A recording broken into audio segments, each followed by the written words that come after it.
9월 첫 주가 되었습니다. 이 9월에도 이제 조금 더 선선해졌는데 모든 사람들 가운데 기쁨이 충만하시기를 주님의 이름으로 축복합니다. 그 사람이 어떤 인생관을 가지고 있느냐 여기에 따라서 그 살아가는 방법도 다르고 결국 만나게 되는 목표도 다르겠죠. 그래서 인생관, 다시 말하면 그 가치관, 이 가정들을 보면 어느 가정은 여행을 굉장히 좋아하는 가정이 있어요. 우리 집은 못 사도 그래도 우리가 여행을 가지고 다니면서 해야지.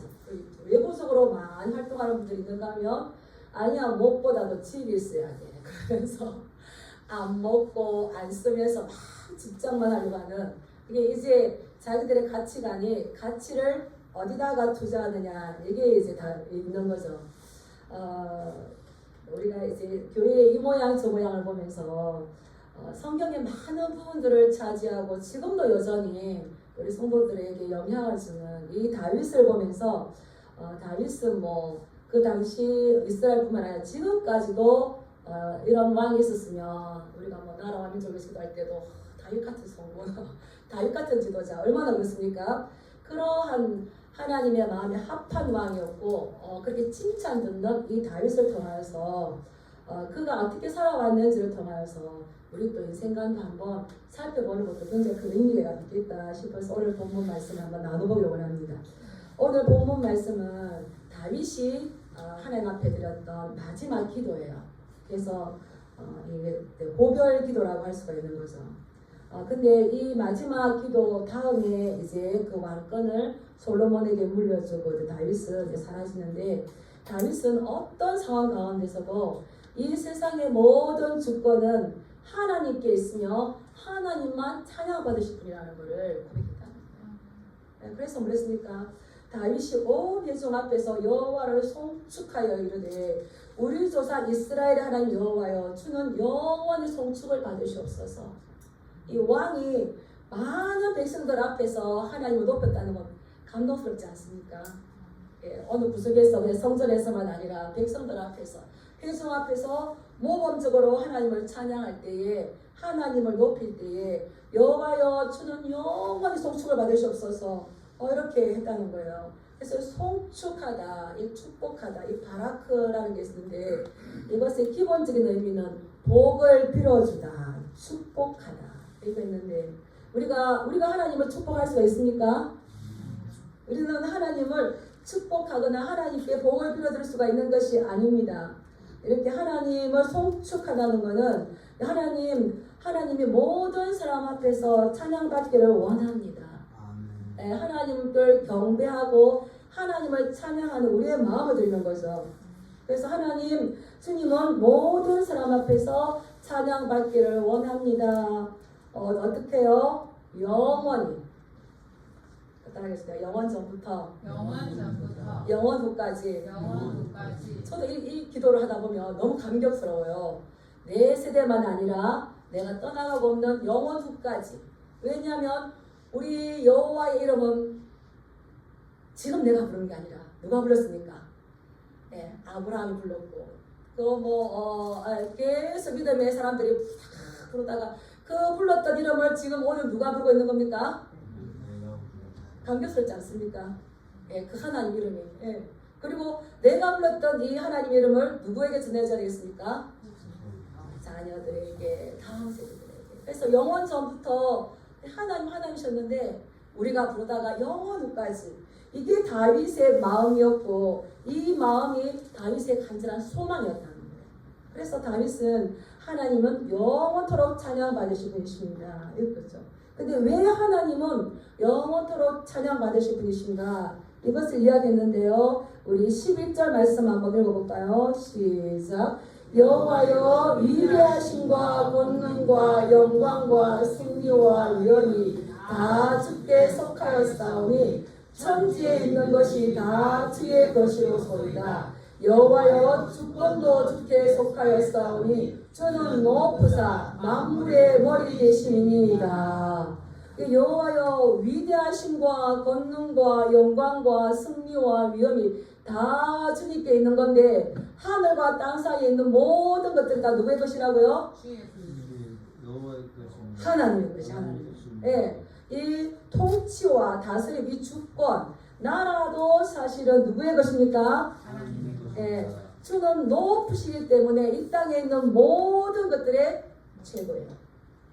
나의 최고봉 예수님, 나의 최고봉 하나님.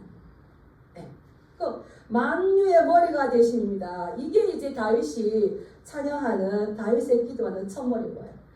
이 우주 만물에 속한 것 모든 것이 하나님의 것뿐만 아니라 인간이 가지고 있는 모든 것도 사실 하나님의 것이에요.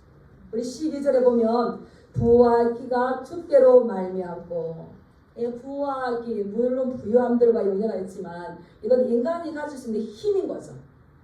예, 가지고 있는 이 힘, 이것도 사실은 왕이 싸움을 잘해서 전쟁을 잘해서 자기들이 가지는 게 아니라 이것도 누가 준 겁니까? 예, 느부갓네살 왕이 정신을 못 차릴 때에 그를 별신성처럼 만들어주신 분이 누구십니까? 하나님이신 거예요. 벨드사살을 하루아침에 데려가신 분 누구십니까? 예, 그래서 하나님은 왕을 내시기도 하시고 멸하시기도 하시고, 그 부와 기가 어떤 누가 힘이 있는 것이 아니라 그것도 하나님께로 말미암았고, 주는 만유의 주제가 되셔서 손에 권세와 능력이 있사오니 모든 자를 크게 하심과 강하게 하심이 주의 손에 있나이다. 이것이 다윗이 지금까지 살아오면서 하나님을 봤던, 하나님의 경험했던 다윗의 고백이라는 겁니다. 예, 이 모든 것이 주님의 것입니다. 나라와 권세와 영광과 위엄과 승리, 모든 것들이 하나님의 것입니다.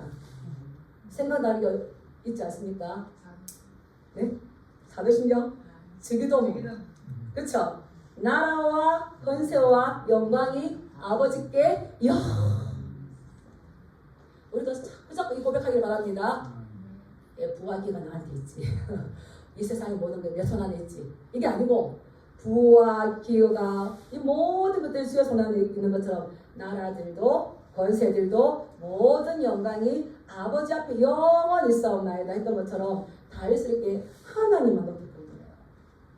우리가 기도하다 보면, 어떨 때 기도하다 보면 하나님 중심이 아니라 내 중심이 될 때가 참 많이 있습니다.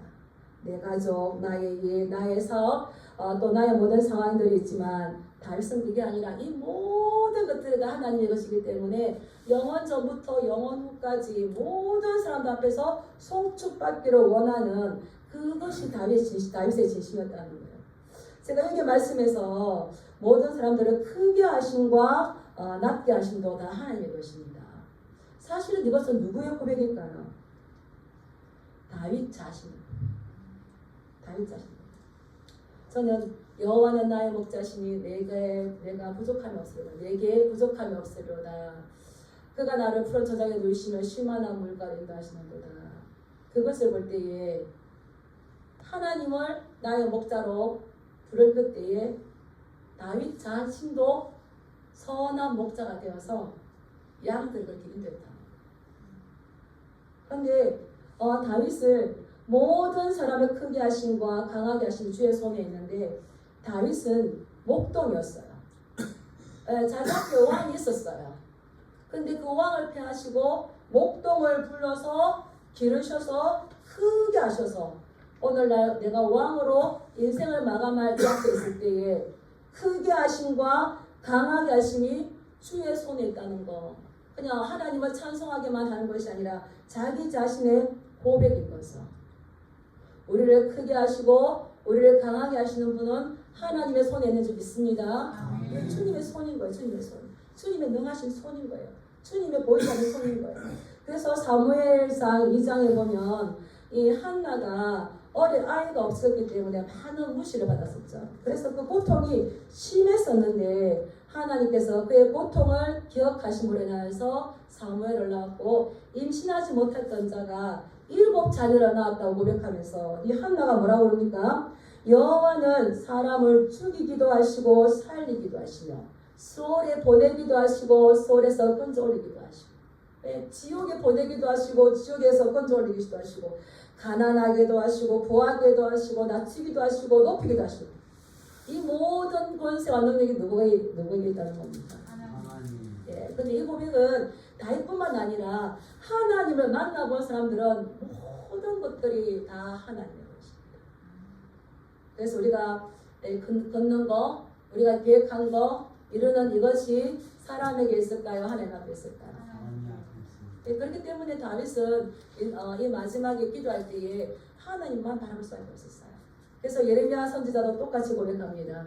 예레미야 10장 23절에 보면 오 주여 내가 알거니와 사람의 길이 사람 자신에게 있지 아니하며 걷는 자의 걸음을 인도하는 것이 그 사람에게 있지 아니하니이다. 내가 알거니와 사람의 길이 자기가 걷고 싶은 대로 걷는 그게 아니라 이 걷는 것도 인도하시는 하나님이 계시기 때문에 이 시간에 여러분들께서 여기 와서 함께 예배드릴 수 있습니다. 여러분들의 걸음을 누가 인도해 주신 겁니까? 우리에게 있지 않아요. 우리 김정자 어르신하고 김말라 어르신이 찬양할 때에 소리를 주시는 거예요. 제가 더 은혜를 받았어요. 왜냐하면 왜 그러셨을까? 하나님의 그 인도하심 느끼는 거죠. 그래서 우리는 우리의 왕 되신 분, 우리를 통치하시는 분, 그분만 높여드리고 그분에게만 감사하고 그분께만 경배드려야 될 줄 믿습니다. 아멘. 예. 그래서 이 찬양 들고 난 다음에 이제 다윗이 기도에 본론적으로 이제 들어가요. 다윗이 오늘 감사 기도를 하는 목적은 성전 건축을 대한 준비가 거의 마무리가 되었기 때문입니다. 우리가 잘 알듯이 다윗은 하나님의 성전을 치워주기를 원했어요. 근데 다윗은 하나님은 네가 나 어떻게 집을 지을래? 그 마음을 보시고 사무엘하 7장에 보면 네가 나의 집을 못 짓는다. 이미 하늘과 땅 다 나의 것인데 내가 너의 집을 지어줄게.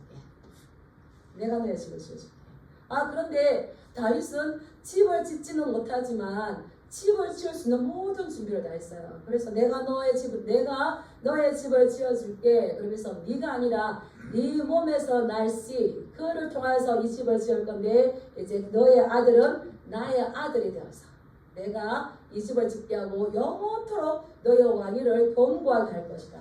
뭐 집만 지은 것이 아니라 왕조를 세우시고 뭐 예수 그리스도께서 이 다윗의 자손으로 오셨기 때문에 영원하게 언약을 이루셨죠. 아멘. 이렇게 해서 다 이제 필요한 모든 재료들을 다 준비해서 하나님께 드렸어요. 하나님께 드릴 때에 다윗도 즐거운 마음으로 기쁜 마음으로 드렸지만 백성들도 다 성실껏 해서 다 기쁜 마음으로 즐거운 마음으로 드리고 난 다음에 이 기도를 하는 거거든요. 다윗은 감동해서 뭐라고 하냐면 우리 14절 말씀 한번 읽어볼까요? 시작. 나와 내 백성이 무엇이기에 이처럼 즐거운 마음으로 드리기 있었나이까. 모든 것이 주께로 말미암았사오니 우리가 주의 손에서 받은 것으로 주께 드렸을 뿐입니다.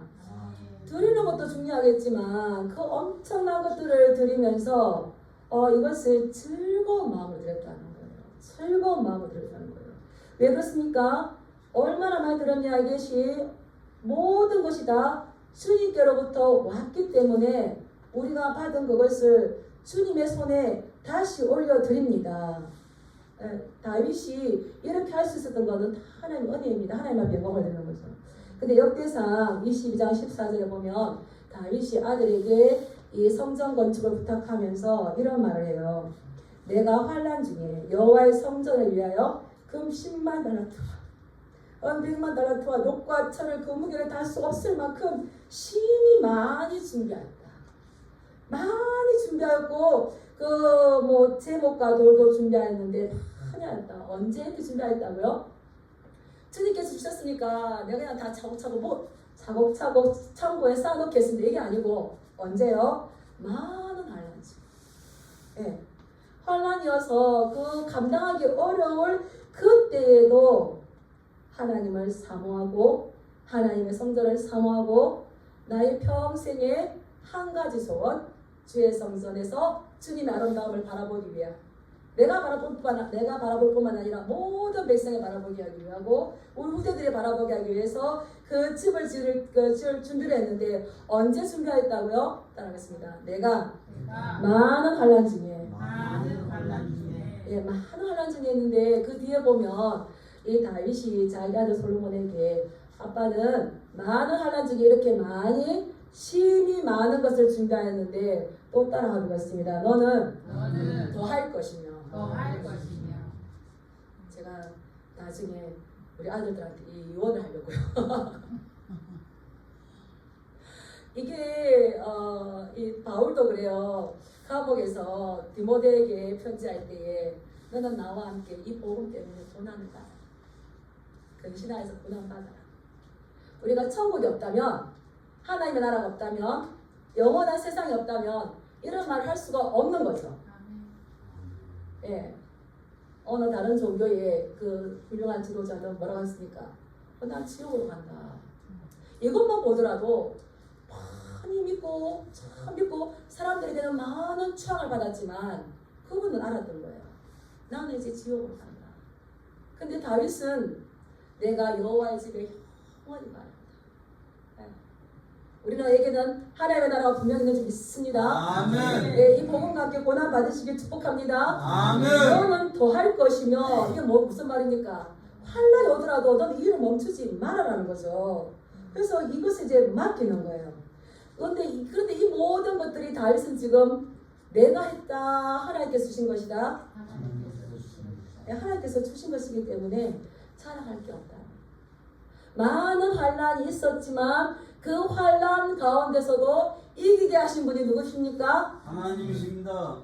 네, 그래서 성경은 다윗이 어디로 가든지 이기게 하셨더라. 시편 20편에 보면 말을 의지하고 병거를 의지하는 그들은 비틀거리면서 넘어지지만 우리는 일어나 바로 서는구나. 일어나 바로 서게 하신 분이 누굴까요? 하나님. 그래서 세상 사람들도 내가 빈손으로 왔다 빈손으로 가노라 했던 것처럼 욥이 그랬잖아요. 내가 알몸으로 왔다 알몸으로 가고 주신 자도 여호와시고 취하신 자도 여호와. 우리에게 주신 것이 다 하나님께서 주신 것이지 내가 힘이 있어서 내가 능력이 있어서 내가 실력이 있어서 한 것이 아니라는 겁니다. 하나님께서 주신 거기 때문에 다윗은 이 하나님 앞에서 은혜라는 말 빼고는 그의 인생을 설명할 수가 없었어요. 그래서 이 모든 것들 주님께서 나에게 주셔서 제가 왕도 누려봤고 궁정에서도 살아봤었고 많은 백성들을 거느려 봤는데 하나님께서 주신 것 이렇게 누리다가 내가 이제 떠나서 누릴 수 없는 거 이거 하나님 앞에 드리는 것이 당연하지 않습니다. 이 고백하는 거예요. 근데 이 고백은 당연한 고백이지만 아무나 할 수 있는 고백은 아닐 겁니다. 그런데 이 다윗이 거기서 또 이렇게 이 포인트가 되는 게 이 모든 것들을 즐거운 마음. 29장에 보면 즐거운 마음이라는 말이 많이 나와요. 다윗은 자신이 이 모든 성전 건축할 것을 준비하였지만 백성들에게도 이것을 같이 동참하라고 권면을 해요. 우리 29장 앞으로 한번 넘겨보겠습니다. 29장 1절에 보면 이 성전은 사람을 위한 것이 아니요 여호와 하나님을 위한 것이며 이 성전 짓는 것은 사람이 일을 하는 것 같지만 사실은 사람을 위한 것이 아니라 누구를 위한 겁니까? 여호와 하나님을 위한 것입니다. 그래서 2절의 말씀 보면 내가 하나님의 성전을 위해서 힘을 다하여서 준비하여서 채웠어요. 그리고 우리 3절 말씀 읽어볼까요? 시작. 성전을 위하여 준비한 이 모든 것 외에도 내 마음이 내 하나님의 성전을 사모함으로 내가 사유한 금, 은으로 내 하나님의 성전을 위하여서 드렸노니 성전을 위해서 준비한 그 외에 개인적인 것까지도 성전을 사모함으로 나의 한 가지 소원 하나님의 성전을 해서 하나님 아름다움을 바라보는 그것이라. 그래서 이것도 다 드렸다는 거예요. 그런데 3절에 보면 나는 이 즐거이 드렸다. 즐거이. 6절에 보면 즐거이 드렸다는 거예요. 또 보면은 9절에 보면은 심히 기뻐함을 드리고. 네, 다 즐거이. 뭐 5절, 6절, 9절, 14절, 17절 이게 7번이 나오거든요. 이거는 다윗과 백성들이 모두가 다 완벽하게 완전하게 즐거운 마음으로 드렸다는 거예요. 자원하는 마음으로 기쁨으로. 이것을 보면 이스라엘 백성들이 출애굽할 때에도 성막을 지을 때 있었습니다. 하나님께서 모세에게 성막을 지을 때 이러이러한 재료가 필요하다라고 가르쳐 주셨고 모세는 이스라엘 백성들에게 이러이러한 재료가 필요하다라고 하나님의 말씀을 전해줬어요. 그게 이제 출애굽기 35장에 나와요. 그러면서 이 모세가 뭐라고 하냐면 너희의 소유 중에서 너희는 여호와께 드릴 것을 택하여 마음에 원하는 자는 누구든지 그것을 가져다가 하나님 앞에 드려라. 너희 소유 중에서 누구든지 그것을 가져다 드리는데 청색, 자색, 홍색 실과 간원 배실과 염소털 실과 막 이렇게 나와요.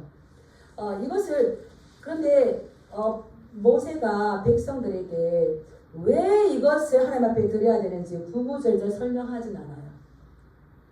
너희가 이것을 바치면 너희가 잘 될 것이다. 너희 자녀들이 잘 될 것이다. 우리가 12지파이기 때문에 유다 지파 좀 강하지 않느냐, 더 많이 가져와라, 이렇게 서로 경쟁시키지도 않아요. 그냥 백성들에게 하나님의 성막을 지을 때에 이러이러한 재료가 필요하다라고 이야기했을 때에 백성들은 즐거운 마음으로 가져옵니다. 그래서 그 말씀 보면은 없어요. 내가 드리고 싶은데 드릴 수 있는 것이 없어요. 여인들도 동참하는데 출애굽기 35장 21절에 보면 마음에 감동된 자와 자원하는 모든 자가 와서 자기의 소유 중에서 하나님께 필요한 것을 드리는데 마음이 슬기로운 모든 여인은 손수 실을 빼고 청색, 자색, 홍색 실을 가져오고 마음을 감동을 받아 슬기로운 모든 여인은 염소털을 뽑았습니다. 내가 지금 드리고 싶은데 없어요. 그런데 그것을 이제 뽑는 거예요. 여자들을 이렇게 서로 실을 뽑는 그 실력이 있으니까. 근데 성경은 그러한 여인들을 어떤 여인이라고 표현했냐 하면 슬기로운 여인들입니다. 하나님의 성막을 만드는데 동참하는 그 여인들을 이게 슬기로운 여인들. 이러한 것들은 광야에서 구하기가 쉽지 않은 것들입니다. 그러나 백성들은 즐거운 마음으로 드리기를 기뻐했던 것처럼. 왜 그렇습니까? 이 성막은 하나님의 임재를 상징하는 것입니다. 그럴 때에 그 성막이 기쁨으로 만들어졌던 것처럼 지금 다윗은 나와 내 백성이 무엇이기에 이렇게 즐거운 마음으로 드릴 힘이 있게 하셨습니까? 이 말씀인데 우리 백성들이 얼마나 많이 드렸는지 한번 보겠습니다. 우리 6절부터 7절 한번 읽어볼까요? 29장 6절에서 7절 시작. 이에 모든 가문의 지도자들과 이스라엘 모든 지파의 지도자들과 천부장과 백부장과 왕의 사무관이 다 즐거이 드리되 하나님의 성전 공사를 위하여 금 5천 달란트와 금 10,000다리 은 10,000달란트와 옷 18,000 달란트와 철 10만 달란트를 드리고 다 살펴볼 수 없지만 제가 이제 금이 5천 달란트와 금 10,000다리 이거를 다 합하였을 때 금이 어느 정도 되는가 보니까 27만 킬로그램 27만이면 우리가 190톤. 제가 어릴 때 제일 크게 봤던 트럭이요 12톤 트럭이었어요. 붕 지나가면 어마어마하게 큰 트럭이었는데 거기에 가득해도 금이 많을 건데 190톤이었어요. 네, 그리고 은 1만 달란트는 54만 킬로인데 375톤이었대요.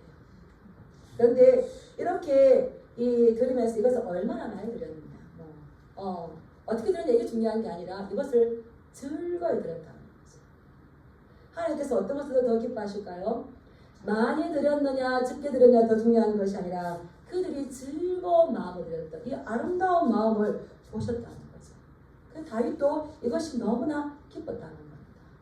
우리에게 주신 모든 것들, 부와 기와 이 모든 권세와 능력이 다 누구의 것입니까? 하나님의 것이고 하나님께서 우리 손에 주셨기 때문에 이 모든 것들을 하나님 손에 드립니다. 이 신실한 고백들이 있었다는 겁니다. 그래서 자기 자신은 유한한 존재라는 걸 깨달아요. 우리 넘겨볼까요? 넘겨서 어디냐면 15절 말씀 한번 읽어볼까요? 시작. 우리는 우리 조상들과 같이 주님 앞에서 이방 나그네와 거류민들이라 세상에 있는 날이 그림자 같아서 희망이 없나이다. 내가 이렇게 많이 드렸지만 나 또한 우리 조상들처럼 그냥 잠시 왔다 잠시 가는 사람이라는 거죠. 이 땅에서 이방 나그네와 거류민이라. 이 나그네할 때 게으른데 이 나그네라는 말은 땅이 없는 사람이에요. 그리고 거류민들은 잠시 왔다가 이제 떠나야 돼요. 이런 사람들의 공통된 특징은 뭡니까? 불안정하다는 거예요. 우리는 인생은 나그네라는 것을 인정하십니까? 우리가 이 땅에 와서 살 때 하나님께서 우리에게 구할 수 있는 임시 거처를 주셨대요. 우리의 영원한 거처는 어디겠습니까? 하나님의 나라. 그래서 우리가 이 땅에 있는 것들을 사용권을 잠시 허락받았죠. 남겨두고 갈 수밖에 없습니다. 저희가 저희 이제 친정 아버님이 이제 가실 때가 됐는데 예수님을 잘 이해를 못해요. 그래서 아버지 인생은 나그네입니다. 제가 이제 항상 그 나그네라는 이것이 이제 걸려서 찾아봤어요. 인생은 나그네길. 제목이 뭔지 아십니까? 하숙책이더만 하숙책. 우리 인생은 하숙책. 그래서 인생은 나그네길. 어디서 왔다 어디로 가는지. 근데 그 노래들을 아마 저희 아버님 또래 많이 부르셨을 거예요. 많이 불렀는데 답을 알고 불렀다 모르고 불렀다. 그냥 모르고 그냥 불렀는데 나그네처럼 떠날 때 어디로 가는지 몰라요. 그래서 우리가 인생이 나그네라는 건 진리인 줄 믿습니다. 이게 진리예요. 예수님 믿는 사람만 나그네고 예수님 안 믿는 사람은 거류민 아니에요. 우리가 다 나그네요. 그래서 예전에 아버지가 인생은 나그네길을 많이 불렀잖아요. 어디서 왔다 어디로 가는지 모르다고 하셨잖아요. 우리는 하나님께서 보내신 이 땅에서 하나님과 함께 살다가 하나님 나라로 가야 됩니다. 가야 됩니다. 근데 못 가요. 왜 못 가요? 우리가 죄를 지었어요. 이 땅에 있는 모든 사람이 다 죄를 지어서 의인이 하나도 없잖아요. 그래서 그것을 가르쳐 드리고 나니까 아버지가 뭐라고 그러셔요? 내가 예수 믿으라. 아멘. 그리고 가실 때는 뭐라고 하고 가셨을까요? 나 이제 우리 집에 갈라. 이게 하나님께서 우리 영혼들을 깨닫게 하시는 거예요. 다윗은 그걸 알았던 거죠. 내가 아무리 이 성왕이고 인정받는 왕이고 전쟁에 나가면 다윗도 왕이라 할지라도 그 힘과 능력을 주신 분은 하나님이시고 나 또한 우리 조상들과 같이 잠시 왔다가 하숙집에 머물다가 떠나야 되는 것처럼 그러한 사람입니다. 이것을 이제 고백하는 거예요. 우리 인생은 유통기한이 있음을 기억하시기 바랍니다. 유통기한이 몇 년일까요? 10편 90편 말했어요. 우리 인생이 70이요 강건하며 80입니다. 다른 사람은 다른 건 다 유통기한이 있는데 절대 먹으면 안 돼 이러면서 우리가 유통기한 있는 줄을 모르잖아요. 유통기한이 있어요. 그래서 우린 지금 나그네처럼 왔다가 가는데 이렇게 하나님의 일들을 하게 하신 것이 얼마나 또 드릴 뿐만 아니라 이것을 즐거운 마음으로 섬겨갈 수 있는 것이 얼마나 감사한지 이것이 크신 은혜입니다. 인생관이 완전히 다르죠. 그리고 16절에 보면 이렇게 말했습니다. 우리 하나님 여호와여 우리가 주의 거룩한 이름을 위하여 성전을 건축하려고 미리 저축한 이 모든 물건도 다 어디에서 왔다고요? 주의 손에서 왔사오니. 이것 또한 감사한 거죠. 그래서 다윗은 하나님 앞에 섰을 때에 그냥 감사할 수밖에 없었어요. 그 하나님 어떤 분인지를 다윗은 또 너무 잘 알고 있었습니다. 다윗은 마음을 감찰하신 분이신 줄 믿습니다. 하나님은 정직한 마음을 기뻐하십니다. 왜 다윗은 하나님께서 마음을 감찰하신 분이라는 걸 정확하게 알았냐면 자기를 부르러 왔을 때에 왕으로 삼으러 왔을 때에 하나님께서 사무엘 선지자에게 사람은 외모를 보거니와 나 여호와는 어디를 본다고요? 중심을. 그래서 또 이거 29장에 보면 마음이란 말이 굉장히 많이 나와요.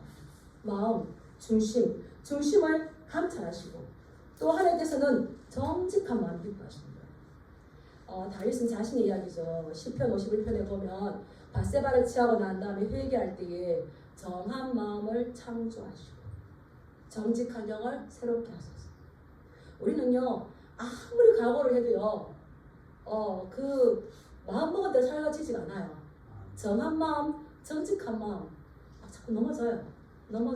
의인은 7번 넘어져도 8번 일어나게 하시는 하나님이신데 그래요. 그래서 다윗은 뭐라 합니까? 내 마음에 정한 마음을 다시 창조해 주세요. 그리고 정직한 영을 새롭게 해주세요. 그래서 다윗은 이것을 너무나 잘 알았기 때문에 마음을 감찰하시고 정직한 마음으로 즐거이 들을 수 있었던 이것이 더 기쁜 거죠. 우리가 하나님의 쓰임받고 난 다음에 하나님 앞에 막 드리고 난 다음에 충성하고 난 다음에 우리를 가장 기쁘게 하는 게 뭡니까? 목사님이 식사 사드리고 서로 아이스크림 먹어서 중요한 게 아니라 따라하겠습니다. 하나님께서 내 마음에 기쁨을 주시는 거다. 인정해 주시는 거다. 예, 착하고 충성된 종이라. 그냥 그러면 누가 안 알아서도 주님이 기억하시면 좋가니. 사람들은 잘 안 알아주잖아요. 그게 너무 기쁜 거죠. 그래서 자원하는 것을 듣보니 심히 기쁩니다. 나뿐만 아니라 이 주의 백성들이, 내 백성들이 아니라 이제 주의 백성들이 드리는 것을 이걸 보니까 심히 기쁩니다. 그래서 다시 한번 하나님 앞에 간구합니다. 뭐라고 간구하는지 보겠습니다. 우리 18절 읽어볼까요? 시작. 우리 조상들 아브라함과 이삭과 이스라엘의 하나님 여호와여, 주께서 이것을 주의 백성의 심중에 영원히 두어 생각하게 하시고 그 마음을 준비하여 주께로 돌아오게 하시오며. 이 다윗은 이렇게 기쁨으로 드렸던 이 백성들의 마음, 이것을 주의 백성의 심중에 영원토록 두어서 이 기쁨으로 하셨던 이 마음을 잘 지켜달라고 지금 기도하는 거예요. 잘 지켜달라고. 왜 그렇습니까? 백성들의 마음은 변덕스러워요. 오늘은 충성하였지만 내일은 딴 마음을 가질 수가 있는 거예요. 그런데 하나님, 지금 이 백성들이 이토록 즐거운 마음으로 드렸던 이 믿음을 계속 유지할 수 있도록 주의 백성의 심중에 이것을 영원히 두시옵소서. 주께서 우리에게 마음의 기쁨을 주십니다. 우리에게 평안함을 주십니다. 그래서 주께서 내 마음에 두신 기쁨은 저들의 곡식이 풍성할 때보다, 저들의 포도주가 더 풍성할 때보다 더 큰 일이다 했잖아요. 이거 지금 섬기고도 환란이 오지만 하나님께서 주셨던 그 기쁨인 거죠. 그래서 우리가 하나님께서 주셨던 이 기쁨, 이를 빼앗기지 마시기 바랍니다. 다윗은 알았어요. 모세가 알듯이 내가 죽고 난 다음에 내가 가나안 땅에 들어가면 신속히 다른 신을 따라갈 걸 알기 때문에 마음을 다하고 뜻을 다하고 힘을 다하고 성품을 다하고 목숨을 다해서 주 너의 하나님을 사랑을 했던 것처럼 이 다윗도 알았어요. 이 백성들의 마음이 변덕스러울 줄 알았어요. 그래서 하나님 앞에 다시 기도하는 거예요. 이 백성들의 이런 기쁜 마음, 이런 믿음이 계속 유지될 수 있도록 하나님 저들의 마음을 붙들어 주시옵소서. 그래서 이게 다윗은 나에 대해만 하나님을 잘 섬기는 것이 아니라 내가 하고 없을 때에도 영원토록 송축받기를 원하는 그 마음이 있었던 거죠. 우리도 이러한 마음으로 항상 주님 앞에 서야 될 줄 믿습니다. 네, 그리고 또한 자기 아들을 위해서 기도할 때 이런 영적인 축복이 내 대해서 끝나는 것이 아니라 나의 자녀들에게 영적인 축복과 이러한 삶을 살기를 또 열망하는 기도를 드렸어요. 우리 19절 말씀 한번 보겠습니다. 시작. 또 내 아들 솔로몬에게 정성된 마음을 주사 주의 계명과 법령과 율례를 지켜 이 모든 일을 행하게 하시고 내가 위하여 준비한 것으로 성전을 건축하게 하옵소서 하였더라. 이제 남은 것은 솔로몬이 이 성전 건축을 사명을 감당하는 건데 하나님 솔로몬의 마음도 정성된 마음을 주시옵소서. 정성된 마음을 주셔서 뭘 하게 해달라고 기도하는 겁니까? 아멘. 정성된 마음을 주셔서 성전 건축을 잘하게 하옵소서. 이것을 기도하는 것이 아니라 정성된 마음을 주셔서 주의 계명과 권면과 율례 이 모든 일을 지켜 행할 수 있도록 도와주시옵소서. 사실은 다윗은 알았어요. 어떤 큰 일을 하는 것보다 더 기초적이고 더 중요한 것이 어떤 거였습니까? 하나님 말씀에 대한 순종이었어요. 그래서 이 율례와 권면과 이 규례를 지킬 수 있는 마음을 하나님께서 주시옵소서. 아멘. 다윗은 그 앞에 먼저 된 왕 사울을 보면서 그 마음이 하나님 앞에 순종함이 없을 때에 어떻게 됐는지를 두 눈으로 너무나 똑똑하게 봤어요. 그래서 오늘 우리 김 장모님도 기도 시간에 했지만 우리 말씀 한번 보겠습니다. 사무엘상 참고 말씀 115장. 우리 같이 한번 읽겠습니다. 시작. 사무엘이 이르되 하나님께서 번제와 다른 제사를 그의 목소리를 청정하는 것을 좋아하신 같이 좋아하시리나이까. 순종이 제사보다 낫고 듣는 것이 순양의 기름보다 나으니. 그 다음 말씀 23절. 거역하는 것은 점치는 죄와 같고 왕구한 것은 사신 이상에게 절하는 죄와 같으니라. 왕이 여호와의 말씀을 버렸으므로 여호와께서도 왕을 버려 왕이 되지 못하게 하셨나이다 하니. 이 다윗은 생각하기에 이 사무엘의 말을 무슨 믿겠지만 하나님께서 정말 기뻐하는 건 뭡니까? 순양의 기름이나 뭐 강물 같은 게 아닌 거예요. 계속 선지자를 통하여서 너희가 수많은 재물을 가져온다 할지라도 나는 역겨워하겠다, 기뻐하지 않겠다. 순종이 배제된 많은 재물은 하나님께서 오히려 토해내시는 거죠. 제일 중요한 게 뭡니까? 순종. 근데 무엇에 대한 순종이겠습니까? 하나님의 말씀에 대한 순종.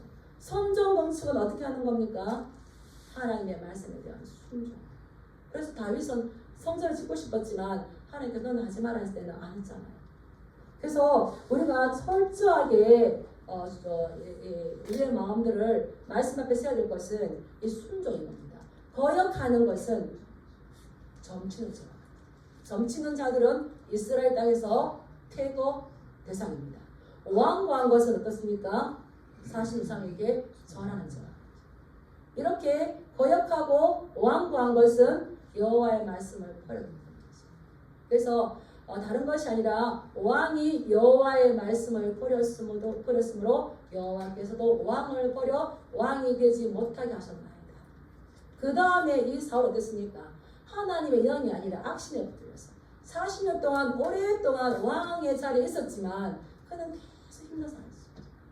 그래서 내 아들 다윗 솔로몬에게 정성된 마음을 주사 어떻게 해달라고 하는 마음 달라고요? 순종하는 말씀에 순종하는. 그래서 사도행전 5장 32절 말씀에도 보면 이 베드로와 사도가 공의 앞에 끌려갔어요. 끌려갔는데 대제사장이 이 하나님의 말씀을 전한다고 이제 협박을 합니다. 협박을 하는데 이 베드로가 뭐라고 말하냐면 하나님이 자기에게 순종하는 사람들에게 주시는 성령, 사람보다 하나님께 순종하는 것이 마땅한데 하나님은 자기에게 순종하는 사람에게 무엇을 주신다고요? 성령. 이거 잘 하셔야 돼요. 사람보다 실세 예수님을 죽였던 대제사장이 나를 협박하지만 그의 말을 듣는 것이 아니라 사람보다 하나님 앞에 순종하는 것이 마땅한데 성령은 누구에게 주신다고요? 하나님이 자기에게 순종하는 자들에게 주신다. 그래서 다윗도 또 믿음의 선배들도 아무 힘든 가운데서 우리가 가장 중요한 건 어떤 일들이 아니라 하나님의 말씀에 대한 이 순종을 다른 무엇과 바꿀 수 없다는 것을 너무나 잘 알아야 됩니다.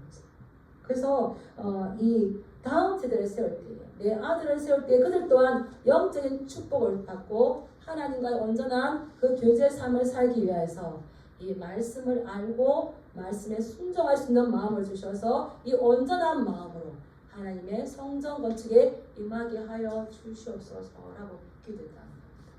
그래서 다윗은 하나님 어떤 분인지, 내가 어떠한 사람인지, 하나님께서 어떠한 이들을 행하셨는지, 그리고 내가 이 땅 떠날 때에 무엇을 남기고 가야 되는지를 정확하게 알았던 것처럼 우리도 그냥 어쩌다가가 아니라 다윗의 이렇게 생활을 살펴보면서 내가 마지막에 하나님 앞에 설 때에 나는 어떤 모습으로 하나님 앞에 설까, 이것을 한번 점검해보고 또 비춰본다면 또 지금까지 진양교회가 이렇게 왔더니 아름다움을 더 하나님께서 기뻐하시는 모습으로 만들어갈 줄 믿습니다. 그러한 저와 여러분들에게 주님의 이름으로 축복합니다. 네, 기도하겠습니다.